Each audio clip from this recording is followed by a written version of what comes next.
The main arguments and perspectives of the stakeholders involved in the summit, such as the government, Twitter, civil society groups, and users. The summit was convened by the Australian government in response to growing concerns about the harmful effects of online misinformation and disinformation, especially in the wake of the Christchurch terrorist attack that was live-streamed on social media platforms. The government invited representatives from Twitter, civil society groups, and users to discuss the challenges and opportunities for regulating online content in Australia. The government argued that Twitter had failed to comply with online safety laws and takedown notices, and threatened to impose tougher regulation if the company did not improve its moderation practices. The government cited examples of Twitter allowing abusive, violent, and illegal content to circulate on its platform, such as image-based abuse, child sexual abuse material, and extremist propaganda.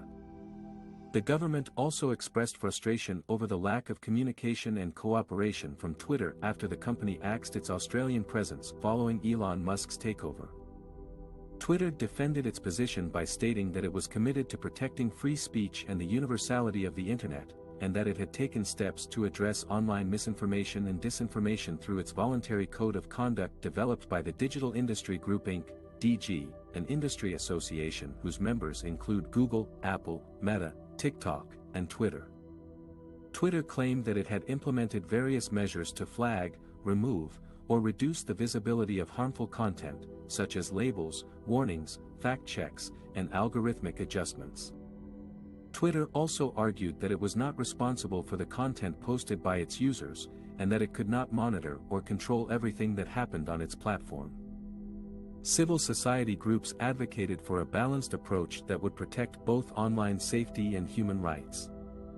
They acknowledged the need for some regulation of online content to prevent harm to individuals and communities, but also warned against excessive or arbitrary censorship that could stifle legitimate expression and dissent. They urged the government and Twitter to consult with a diverse range of stakeholders, including experts, academics, journalists, activists, and marginalized groups, to ensure that any regulation was transparent, accountable, proportional, and respectful of international human rights standards. Users expressed mixed views on the issue of online content regulation. Some users supported the government's stance and demanded more action from Twitter to curb misinformation and disinformation that could undermine democracy, public health, social cohesion, and national security. They shared their personal experiences of being exposed to or targeted by harmful online content, such as hate speech, harassment, bullying, fake news, conspiracy theories, and scams. They also criticized Twitter for being inconsistent, biased, or ineffective in enforcing its own policies and rules. Other users sided with Twitter and opposed any government interference or regulation of online content. They argued that they had the right to access and share information freely on the Internet without censorship or restriction. They also questioned the government's motives and credibility in regulating online content, accusing it of having a political agenda or a vested interest in controlling public opinion and information.